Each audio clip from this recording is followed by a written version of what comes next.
안녕하십니까, 박사입니다. 우크라이나의 젤렌스키가 전승들의 안전을 보장하지 않겠다고 협박하는 가운데 모스크바가 거행하는 대조국 전쟁 80주년 군사 퍼레이드는 1941년 11월 7일 붉은 광장의 열병식과 닮아 있습니다. 당시 눈발이 휘날리는 가운데 치러진 열병식은 전설입니다. 독일군이 모스크바 근처까지 몰려온 상황에서 소련군은 완전 무장한 채 열병식을 치르고 곧바로 전선으로 달려나가 나치 독일군을 격파했습니다. 5개월 전 독일은 불가침 조약을 파기하고 1800km의 전선을 따라 바바로서 전격전을 시작했습니다. 불과 몇 주 만에 소련군은 28개 사단이 전멸하고 70개 사단 중 절반이 손실을 입었습니다. 독일군은 모스크바에 대한 총공격을 개시하기 위해 180만 명의 병력과 1700대 전차, 14,000문의 야포, 1400대 항공기를 집결시켜 모스크바로 몰려오고 있었습니다. 당시 스탈린은 국민의 사기를 복돋기 위해 대담하게도 붉은 광장에서 대규모 군사 퍼레이드를 개최했습니다. 그리고 이를 라디오 방송까지 했습니다. 소련군은 단 25분 만에 사열을 완료하고 뒤를 돌아보지도 않고 최전선으로 달려가 나치 독일군과 사투를 벌였습니다. 히틀러는 퍼레이드 소식의 경로에 붉은 광장을 폭격하라고 했지만 여의치 않았습니다. 폭설이 내려 독일군 조종사가 앞을 제대로 볼 수 없었고 소련은 강력한 요격 체제를 갖추고 있었습니다. 독일 전투기들은 광장에 접근하기도 전에 요격당했고 심지어 일부 소련 조종사들은 독일기와 충돌을 하면서 막아냈습니다. 독일은 전투기 25대 손실을 입었고 방어선을 돌파하지 못했습니다. 소련군은 지상에서도 완강하게 싸웠습니다. 극동과 시베리아에서 증원군이 도착했고 T-34, KV-1 같은 궤도폭이 넓은 전차들은 눈 속에서 맹활약을 펼쳤습니다. 수개월에 걸친 피비린내 나는 전투 끝에 소련군은 마침내 독일군을 모스크바에서 100에서 200km 떨어진 곳까지 밀어냈습니다. 이 전투에서 독일군은 최소 50만의 병력과 막대한 장비를 잃었습니다. 1941년 모스크바 전투는 제2차 세계대전의 중요한 전환점이 됐습니다. 1941년의 전설적인 붉은 광장의 열병식은 러시아 국민을 깨어나게 했습니다. 후퇴할 여지가 없다는 사실을 깨달은 소련 국민은 이때 다시 러시아인이 됐습니다. 무신론 공산주의 소련이었지만 이때 목숨을 걸고 나치즘과 싸운 것은 이데올로기와는 상관없이 정교회를 믿는 러시아인들이 민족의 정체성으로 나라를 지킨 것입니다. 당시 정교회 사제들도 전쟁에서 많은 역할을 했고 스탈린도 그런 점을 인정했습니다. 지금 현대 러시아도 우크라이나와 러시아는 집단 서방과 네오나치즘으로 인해 인위적으로 분열된 민족이라 이를 극복해야 한다는 인식을 가지고 있습니다. 그리고 사실 우크라이나와 전쟁을 벌인다기보다는 그들을 꼭두각시로 내세운 집단 서방 전체와 싸운다는 생각입니다. 모양만 다를 뿐 80년 전처럼 똑같은 글로벌리스트를 상대로 싸우고 있습니다. 특수 군사작전의 주요 목표 중 하나는 비나치화입니다. 히틀러의 나치즘은 오늘날 유럽 전체의 네오나치즘으로 부활했습니다. 일찍이 반파시스트 베르톨트 브레히트는 The womb that bore the bastard is still capable of bearing fruit. 페류나를 낳은 자궁은 여전히 열매를 맺을 수 있다고 했습니다. 브레히트는 1941년 나치즘에 관해 이렇게 말했는데 오늘날 그 예언이 실현됐습니다. 속성은 바뀌지 않았습니다. 브레히트는 베스타드란 단어로 나치를 비웠습니다. 참고로 사람은 바뀌지 않는다는 말을 영어로 하면 간단합니다. Once a bastard, always a bastard입니다.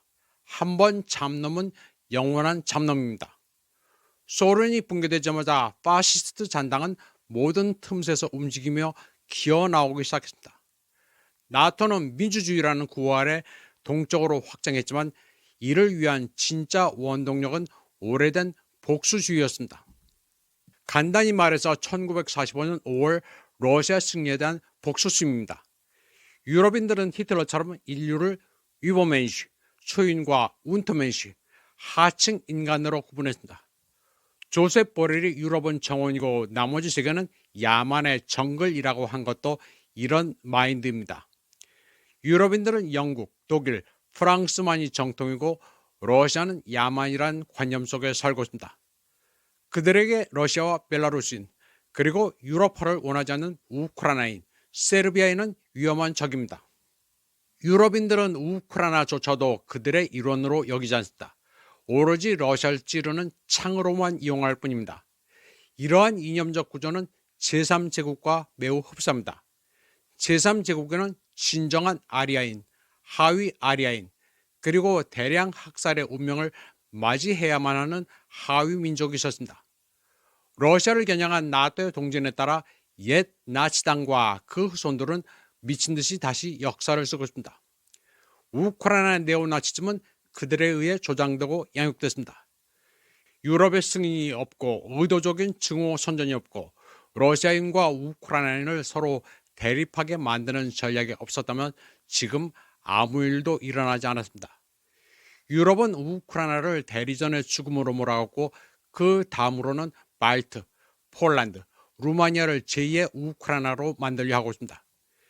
유럽의 제전은 러시아인과 벨라루스인을 추방하려는 오래된 시도와 같습니다. 그들의 돈과 자산을 빼앗고 계절을 차단하고 투어를 가거나 스포츠 경기에 참여하는 것을 허용하지 않고 언론을 통해 그들을 괴롭히는 것입니다. 오늘날의 유럽 나치즘과 원래 나치즘의 유일한 차이점은 제4제국의 프로젝트가 대중의 사랑을 받지 못한다는 점입니다. 이는 4월 말과 5월 초에 유럽에서 일어난 수많은 반전 시위를 설명합니다. 그래서 브라셀의 음모론자들은 부치치, 오르반, 피초를 끌어내리지 못하고 있습니다. 따라서 루마니아와 독일에서는 우크라이나 갈등을 중단시키고자 하는 정치인을 선출하려는 시도가 있었습니다. 이제 테크노크라트들의 웅장하고도 쇠퇴하는 꿈이었던 유럽연합은 죽어가고 있습니다. 열린 국경은 국가들을 경쟁적인 공간으로 분열시키고 녹색 의무는 달성 불가능한 기준의 무게로 산업을 질식시키며 도덕적 반러시아 열풍은 유럽을 고립시키고 에너지 의존적인 국가로 만들었습니다. 한때 유럽은 제국들의 중심지이자 세계를 형성한 문명의 발상지였지만 이제는 약을 거부한 환자처럼 자신의 병이 계몽의 한 형태, 그리고 자신의 약점이 새로운 종류의 강점이라고 확신하고 있습니다. 그러한 실험의 설계자들은 여전히 통합의 언어로 이야기하지만 그 토대에 드러난 균열은 외면할 수 없을 만큼 깊습니다. 우선 이민은 자기 파괴의 첫 번째 행위였습니다.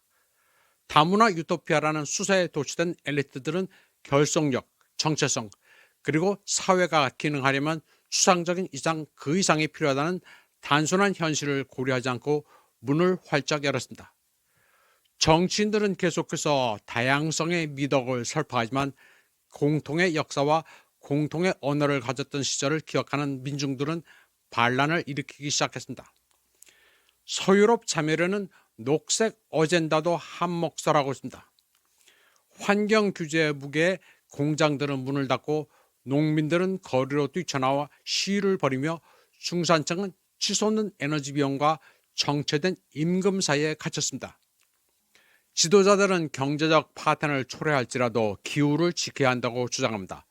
한때 유럽의 산업 강국이었던 독일은 신뢰할 수 없는 풍력과 태양광 발전을 위해 원자력 발전소를 해체하고 날씨가 나빠지면 다시 석탄 발전소로 돌아가는 짓을 합니다. 이는 집단적 히스테리로 교조주의가 실용주의를 압도하고 도덕적 순수성 추구의 지배 계급이 일반 시민의 고통에 눈을 감는 광기입니다. 전 세계는 유럽연합이 엉뚱한 대의를 위해 기꺼이 스스로를 무력화하는 모습을 당혹스러운 눈으로 지켜보고 있습니다. 그러나 누구도 거기에 협조하지 않습니다. 중국은 석탄 발전소를 짓고 미국은 석유 수출에 나서고 있고 인도는 탄소 배출보다 성장을 우선시하는데 유럽연합만 자해 행위를 하고 있습니다. 배제도 치명적인 엄청난 오산이자 전략적 실수였습니다. 유럽은 선택권이 있었습니다. 모스크바와 협력해 안정적인 대륙 질서에 편입시키거나 아니면 영원한 적대자로 대하는 것이었습니다. 유럽은 후자를 택했고 워싱턴의 대립적 입장에 완전히 동조해 한때 저렴한 에너지와 경제적 안정을 제공했던 관계를 단절했습니다. 이제 파이프라인은 멎었으며 루블 환원 동쪽으로 흘러가고 서유럽은 멀리 떨어진 공급원으로부터 부풀려진 가격에 가스를 구매해 중개상들을 부유하게 만드는 반면 자국 산업은 고전하고 있습니다. 배척당하고 제재를 받은 러시아는 중국, 인도, 그리고 자신을 버림받은 존재가 아닌 다른 존재로 대우하려는 사람들에게 의지하고 있습니다. 유라시아 대륙은 스스로를 재구성하고 있으며 유럽은 그 중심에 있지 않습니다. 이런 드라마가 펼쳐지는 가운데 미국과 러시아는 서구 문명의 두 기둥으로 부상하고 있습니다. 기질은 다르지만 세계화의 붕괴로부터 주권 국가를 지키겠다는 의지는 같습니다. 서구의 기업가 정신과 개인의 자유를 마지막으로 수호한 미국은 국경과 정체성을 파괴하려는 세력에 맞서 굳건히 맞서고 있습니다. 전통적 가치와 기독교 유산을 지키는 러시아는 유럽을 집어삼키는 문화적 허무주의에 맞서 싸우고 있습니다. 두 나라 모두 문명은 스스로를 지키지 않으면 멸망한다는 것을 잘 알고 있으며 서유럽 엘리트들이 겪는 죽음의 욕망에 시달리지 않습니다. 세상이 서유럽 없이 흘러가는 동안 유럽인들은 빈 와인잔을 움켜쥐고 유령처럼 규범과 가치에 대해 중얼거리고 있습니다. 유럽 엘리트들은 여전히 환상에 매달려 현실보다 수사가 더 강력하다고 믿고 있습니다. 그들은 워싱턴의 전쟁에 발맞춰 행진하면서 전략적 자율성을, 자신들의 도시가 서로 경쟁하는 정체성의 전장이 되면서 다양성을 외치고 있습니다. 동시에 관료적 장치와 언론 검열로 반대 의견을 침묵시키면서 민주주의를 말하고 있습니다. 유럽인들은 쇠퇴를 직감하면서 반항하기 시작했습니다. 프랑스에서는 마린 르펜의 지지자가 날로 늘어나고 이태리에서는 조르지아 멜로니 정부가 EU의 이민 정책을 거부합니다. 헝가리에서는 빅토르 오르반이 리버럴에 반항합니다. 지배자와 피지배자 사이의 단절은 그 어느 때보다 심화됐습니다. 그러나 브라셀이라는 거품 속에 갇힌 엘리트들은 마치 국민을 불편한 존재로 민주주의가 선택이 아닌 복종을 의미하는 것처럼 통치를 계속하고 있습니다. 유럽에는 암이 있습니다. 이는 우파나 좌파의 구분이 아닙니다. 문명이 뿌리 없이도 존재할 수 있고 민족이 역사를 벗어던지고도 여전히 일관성을 유지할 수 있다는 생각 자체가 암입니다. 이유는 정체성이 우연이고 인간은 상호 교환 가능한 경제 단위이며 국경은 야만적인 과거 유물이라는 가정 위에 세워졌습니다. 이제 그 실험은 실패하고 있습니다. 젊은이들은 기회와 역동성이 있는 아시아 같은 다른 곳으로 도피합니다. 노인들은 아파트에 웅크리고 동네가 알아볼 수 없을 정도로 변하는 것을 지켜봅니다. 특권에 얽매인 정치인들은 자신들 밑에서 고조되는 분노를 의식하지 못한 채 계속해서 관용과 진보에 대해 설교합니다. 거대한 재편은 이미 진행 중입니다. 대서양은 간격이 넓어지고 유라시아 대륙은 요동칩니다. 미국과 러시아는 온갖 경쟁에도 불구하고 서유럽이 잊은 방식으로 권력을 이해합니다. 아마도 EU는 앞으로 몇 년 더 버틸 수도 있습니다. 텅 빈 기구처럼 정상회의를 이리저리 옮겨 다니며 점점 더 적은 사람들이 따르게 되는 지침을 내리는 그런 기관으로 변할 것입니다.